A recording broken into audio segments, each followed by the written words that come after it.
For those of you who don't know who I am, I'm Ellen Montanari, and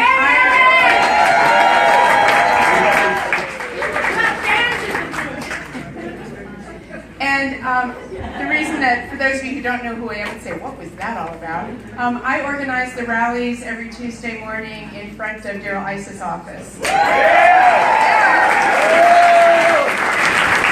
I recognize lots of faces from this morning. So there are a lot of people now who are parking down the street and they're traipsing up the hill. So I'm going to do some housekeeping stuff, talk to you a little bit about logistics. Well, that was weird. Well, remember that was up there, that truck? I don't know, where's that computer? Oh, it's over here. Anyway, so many thanks to all of you here who helped crowdsource the money to have this mobile billboard. So if you're in the room, everybody.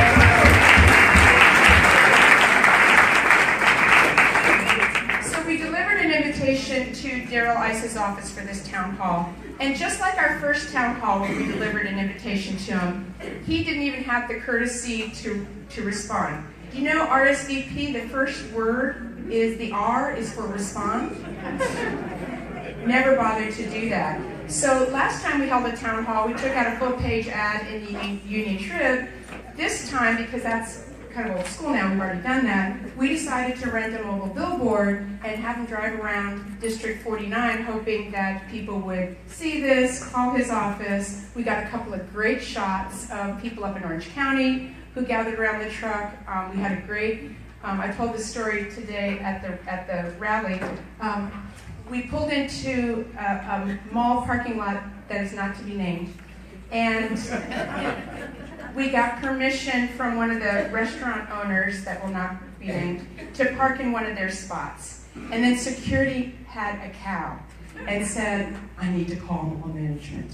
And I said, no, really, gosh, by the time the guy gets here, we'll have our pictures taken, he'll be gone. You need to wait. So, okay, so we did that, we waited, and so we had the truck parked. There were 3 empty spots, one for the truck, one for people to stand in for pictures, and one for people to take pictures, right? So while I'm over there talking to the mall manager going, now, can you explain to me a little bit about why this is a problem? Click, click, click, click, click, right? And I said, well, I'm not really sure I understand that. Could you tell me, click, click, click. And then Tim O'Healy comes over. If you don't know him, he's about 6'10" and weighs probably, I don't know how much he weighs, but he's a big guy with a big voice, and he comes up and he says, Ellen, I'll take it from here. And which allowed me to go over and get the picture, right? Anyway, so you'll find those pictures on Twitter and on Facebook, and we're really hoping that ICE is pretty ticked off about all of that. So that puts a smile on my face every day. The other thing that people wanted me to tell you about is what happened at the rally today.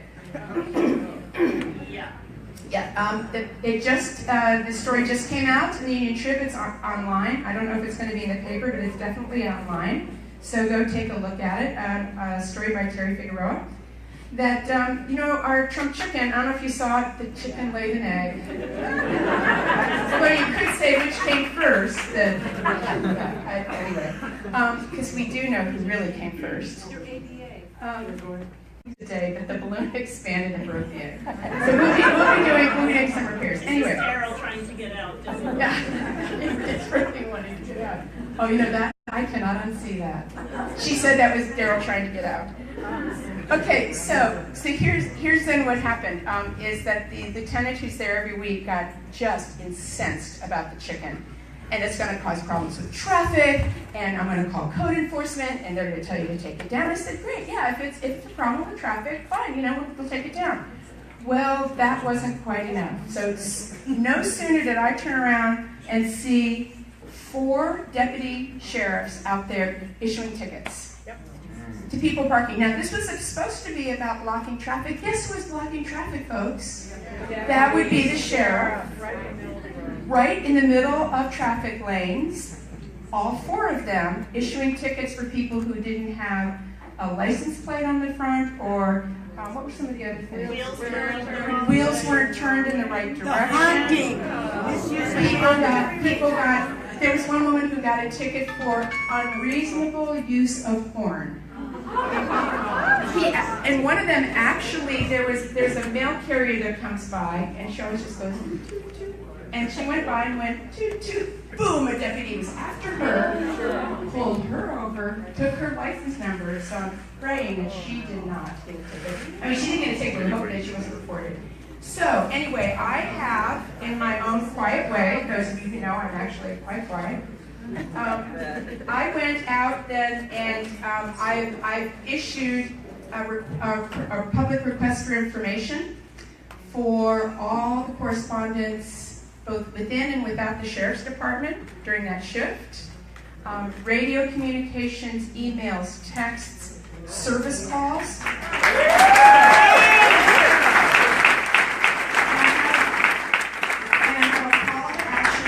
You. And I don't know if you know this, but William Gore is the sheriff in town, and he and Daryl Issa are very good friends. Right on. And if I were you, I would be writing a letter to the editor, and I would be going to it's called the Citizens Law Enforcement Review Board, and filing a complaint that it is completely inappropriate for Daryl Issa's buddy, Bill Gore, to be having his deputies out there issuing tickets to peaceful protesters. Now, you can't tell me what a safety hazard it really was between 10 and 11 on Tuesday. There just happened to be 4 deputies out there issuing tickets. Someone said they actually had to go back and get more tickets because they ran out. They ran out of tickets. Did somebody video it? Oh, we have videos, we have photos. How do you do the complaint? If you go online to the Citizens Law Enforcement Review Board, just Google that, something like that, and it'll say there's a complaint link. Click on the complaint, download it, fill it out. The more people that do that, the better. Because I'm tipped. You know, this is, as somebody said, this is harassment. It is. They're harassing people who, I mean, we aren't doing anything. We're just out there singing songs and having fun, right? Yeah. So, and this is not going to be the end of it. People are going to continue to do this sort of thing, and if we let them do it, it will just get worse. That's why we need a new sheriff in town. We do. We do need a new sheriff in town. So anyway, my question also for you all is, if you know anybody who got a ticket, to make sure to have them let me know. And if you have been taking some time off from coming to the rallies for a while, come out next week, because we will not be intimidated, will we? I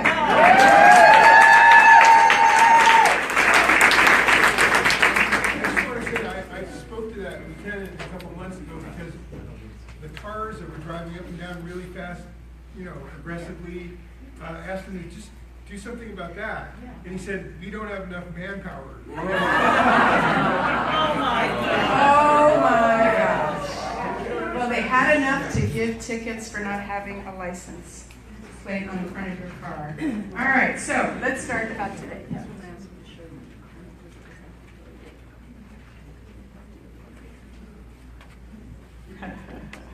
Rena, where are you? Did I say it right? Stand up. This is a card that Rena just wrote. I will volunteer to handle all traffic tickets from the rally today, no fee. And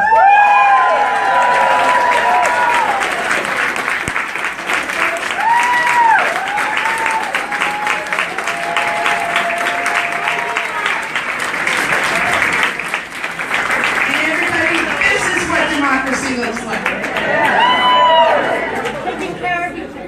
Okay, now some logistics. Bathrooms out this door to your left. Okay, so if you need the restroom, that's where it is. That's north. Don't go there. And if Tim has anything to say tonight, just ignore him, okay? Especially for those of you over here, he's just a troublemaker. All right, so there's some people that I want to thank for tonight, because this couldn't have happened without the dozens of volunteers who helped you with parking, with the ushers, with sign-in. So please give them a round of applause.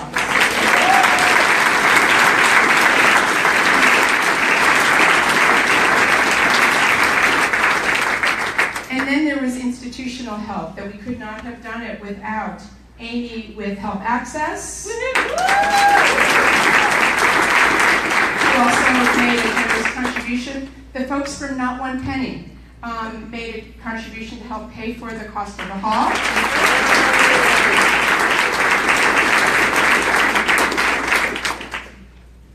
Of course, SEIU with Dave. And last but not least, I want you to give a big round of applause for the people who attend the Tuesday rally who collected $700 to help pay for the venue tonight.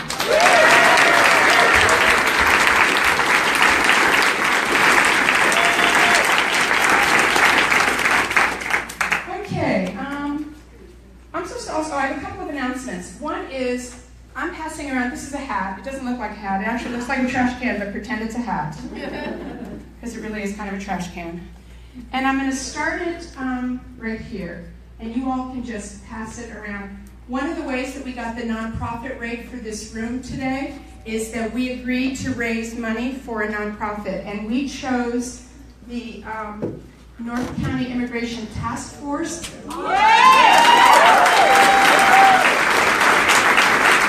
And specifically, the money will go to help DACA families. So thank you, Caroline, for being willing to do that. So no amount is too big or too small for that. Okay, also, my last announcement is about Maddie. Raise your hand. Where are you, Maddie? Okay, stand up. Okay? Okay, Maddie is a senior at Cathedral Catholic, and she has decided that being politically active is going to be a part of her life. So she is going to a social justice conference in D.C. in November 4th, and she will be delivering letters from each and every one of us to Daryl Issa. So a lot of you have on your seats. Did you hand them out? Yes, they were handed out first. Okay. Seats about where you can send your letters. If you want to grab a piece of paper from her and write her a letter during this, if you're bored, oh no, I'm sorry, just if you have a little time, do that. Handwritten is great. But please, please, please, if each and every one, her goal is to deliver 1,000 letters to him. Yes. And can you imagine what his staff have to do to answer all of those? So make sure that if you do that, you put your name and address on there and an email address so that Daryl Issa can personally get back to each and every one of you, okay? All right. So, why are we here today? We're here, I want you, before I do that, you want to talk about the couple of handouts down there? First, let's recognize Ellen for all her great work every day.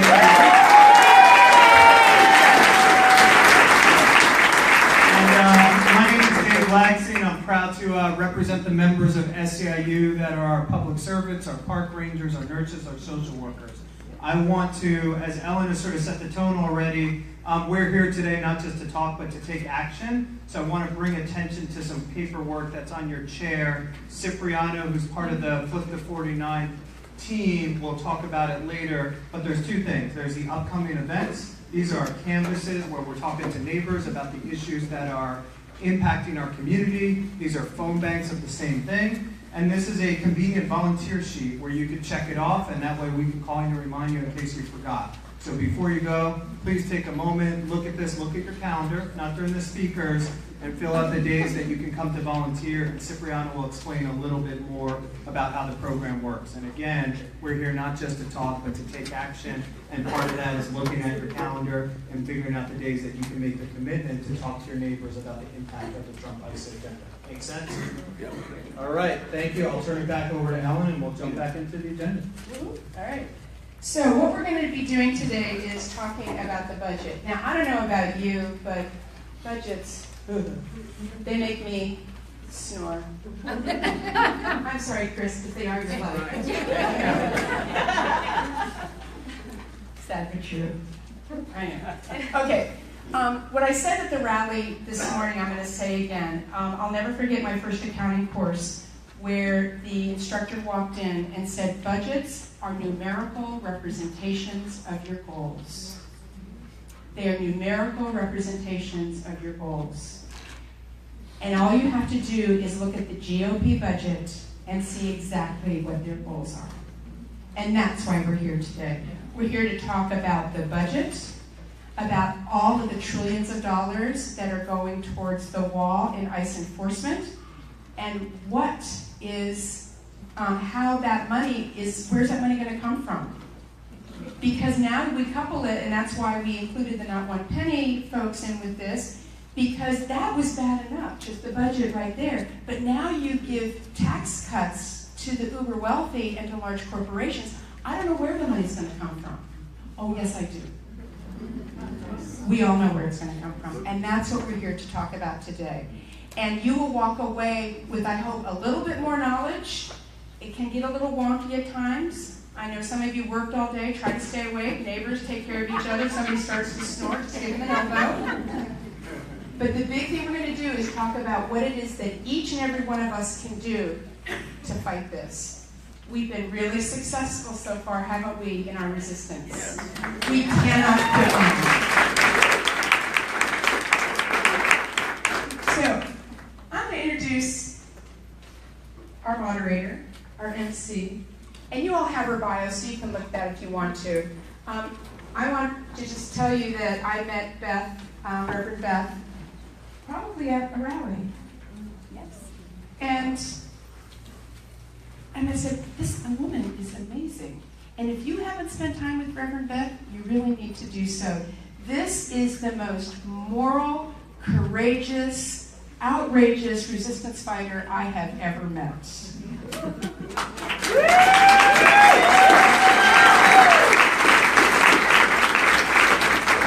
And I had the pleasure at the candlelight vigil to basically run it with her, where I was doing the political talk and she was doing the moral talk. And that was when we became fast friends, and I can't imagine my life going forward without her. So you can read about all of the other stuff that she does. That's my way of introducing Reverend Beth Johnson.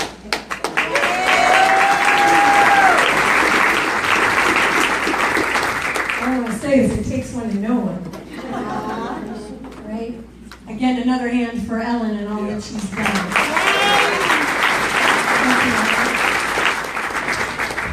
Oh, well, look at you. Look at you. You could be anywhere on a Tuesday evening and you're here. It is such a joy to see you. How's this? Is this good? I mean, I have to really hold this close, aren't I? Now, it's always good to be together. And I think that we're getting really good at this in the 49th district, aren't we? Woo! We're coming together as a community of solidarity and resistance. Now, how many of you were at the very first town hall? Raise your hands. When we had a couple of thousand people, and then it was really, really clear, wasn't it? That we are a presence, and we will not back down, and we will not stand down, and that the people of the 49th district are going to be organized and are going to be heard. So give yourselves a hand for that. You know that we are committed to creating a community of uplift, of justice, and of fairness.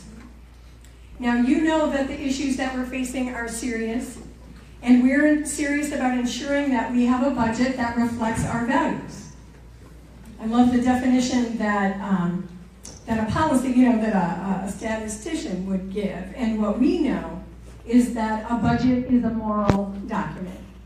And that's why we're here. That's why we're doing the work of understanding the federal budget, expressing the values that we share, values of fairness, equity, and compassion. The budget that we want should care for the poor, and the sick, and the immigrant, and the elderly, and the environment, and all people. It should benefit not just the richest. The budget should care for all people. We know... I say it a lot, is everything is connected and everything is at stake. And we're going to make sure that Congressman Issa understands what his constituents, all of us, I live in Vista, and I serve a congregation in Vista, what we want, what we need, and what we expect of him, and to hold him accountable. As we have been doing on Tuesdays and at other town halls. Now, what I'd like to do is, if you have not filled out your question card, I'm going to ask you to do that while we're having a little bit of conversation. You'll also notice on your seat that you have agree and disagree signs, so you feel free to, if you agree to hold it up, if you disagree to hold up the disagree sign. So write your questions, put your name on the card, make sure it's legible so that I can read it. Okay, that might be kind of hard, but I need you to do that for me. Now, one of the things that's exciting for me is to see and experience the sense of community that we have here in the 49. We are here to remind Issa that he works for us and to protest his policies and to let him know that the people are awake and are watching and that we will not stop. So that's a big element of what we do. But that's not all we do. What has emerged here in the 49th district, and I think throughout California and throughout this country, but here in the 49th, we have a community of solidarity and a community of friendship. And we're not just saying what we don't want, but we have a vision of what we do want. A vision of what Dr. King called the beloved community, which is a community of justice, of equity, of compassion, and of love. Of caring for each other, of caring for our neighbor, a vision of a community that is inclusive. So what we'd like you to do now is just take a minute. I want you to look around the room for a minute. Just take a look around. I mean, I'm sure you're seeing your friends and your neighbors, people that we hang out with on Tuesdays. Some of you can't be at Tuesdays. We're there for you. So take a look around. And now what I'd like you to do is just take a minute and introduce yourself to someone who's near you. And I'd like you to raise the question that you're going to ask Issa when it comes. Yeah, right.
For those of you who haven't already written questions, we are recording this for Mr. Issa, so you can have questions for our panelists, and you have their bios on your seat. I'm going to talk about them in a little bit. Or you can have a question for Mr. Issa, because we're going to make sure that he hears and sees all of our questions. So your questions are around the budget, for Mr. Issa, for our panelists. Any questions that you have about some of the nuances of the budget, our panelists are going to be able to answer those, and I'm going to talk about our panelists in just a second. Or you can address a question to Mr. Issa. So are we clear on that? Yeah. Some of you have already written questions. If you haven't, go ahead and do that now. Yeah. What we're going when we get to this part, we're going to call folks up to stand at this microphone. If you're not able to stand at the mic, we're going to let, we're all excited about being together, aren't we? And we want to talk to our friend. But I don't want any of you to miss this. When question and answer time comes, we're going to have you come up, if you're able to come up to this mic. I will call you up. I'll have the questions. I'll call you up. I'll call a few people up at a time so that you can line up at the mic and you can ask the questions. The questions will be directed to Mr. Isa, or they'll be directed to our panelists, and our panelists are going to actually, address any questions that you might have for Isa if they're able to do that, right? If you're not mobile and able to come up, we're going to bring on the mic to you. And we're going to get to that in a little while. First, we're going to hear from our expert panelists. So how is that? Is that clear? Any questions about that? Seems like it's pretty clear. Do you agree? All right. Very, very good. Good job. You agree? And you agree to these 6 states. Okay, put your agrees down. You agree to these 6 states to be agreed. I know you are. Now let's agree to, we're getting a late start because we want to make sure that everyone that needed to be in the room is in the room. So let's agree to keep our questions brief and succinct so that we can get to as many questions as we can tonight. How does that sound? Does that sound good? Yes. You agree? Do I get a yes? Yes! All right. Do I get an amen? Amen! There you go. What do you amen better than they do at my church? We are very, very fortunate this evening to have expert panelists to guide us through the process. They'll be doing some brief presentations in their area of expertise and then be answering your questions, and they'll be giving us insights all along the way. So we have with us Chris Haney. He's been the Executive Director of the California Budget and Policy Center since 2012. He has 20 years of leadership in state and local policy research and analysis, and particularly on fiscal policy issues. Prior to joining the Budget Center, Chris was the director of the Center for Research and Innovation at the National League of Cities in Washington, D.C. He holds a PhD in political science from the Claremont Graduate University and a BA in political science from the College of Idaho. In 2011, in recognition of his service to the state and local communities, he was elected as a fellow to the National Academy of Public Administration. So we're very happy to have Chris.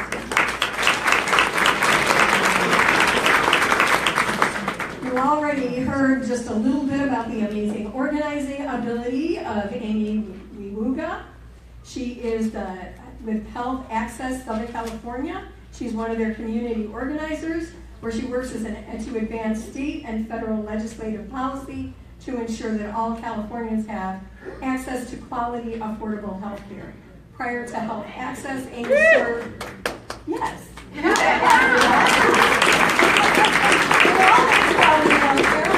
that you're here to tell us how we're going to work this out and what the ins and outs of that budget is. Prior to that, she served as the California Deputy Field Director with President Obama's Organizing for Action. Yes. And she supported legislation on key issues of the Obama administration's agenda. And her most notable success is her work in managing California education and enrollment efforts for the Affordable Care Act. So thank you. We're very happy to have Felicia Gomez here. Felicia grew up in Vista and lives there today. She currently works for the California Immigrant Policy Center as the policy coordinator based in San Diego and focuses on issues related to detention, deportation, and the intersection between the criminal justice system and the deportation machine. She also leads the statewide ICE Out of California Coalition. And is also, yes.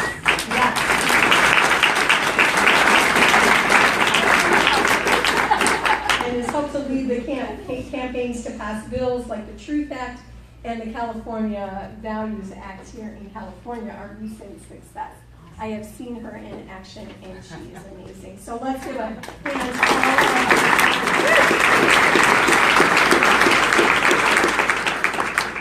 all. Okay, you can keep writing your cards, and if you have them, then hold them up. We've got people who will come and pick them up.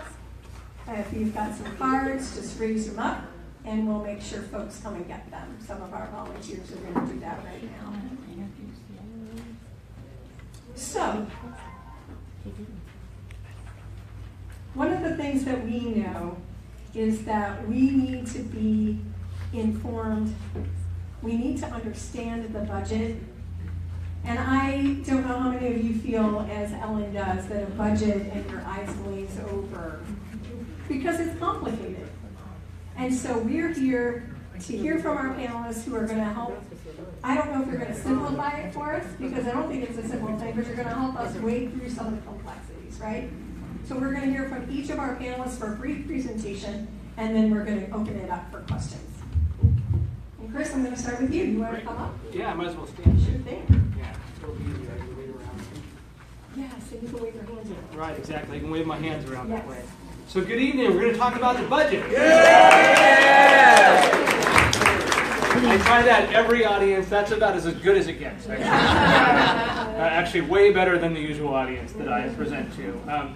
It's a real pleasure for me to be with you all here tonight to talk about what's happening with something that's actually, in large part, very unfortunate and very sad in the sense of the potential consequences of what we're talking about. But I'm excited to be with you here tonight because of the action that you're all taking, the work that you all can do, the change that you can all make in that regard, because as has been said here, the resistance has been winning, and we have the opportunity to win some more on behalf of people who might be otherwise really harmed by some of the bad ideas and bad proposals that are being put forward. So I'm with the California Budget and Policy Center. Our mission as an organization is to analyze budget and fiscal policies, federal, state, and local, with the goal of improving the outcomes of those policies for low and middle income Californians. So our goal is to basically make sure people have health care, people have education, people have senior services, to make sure that the dollars that are going into those programs are actually spent wisely, that there are investments that are actually going to work,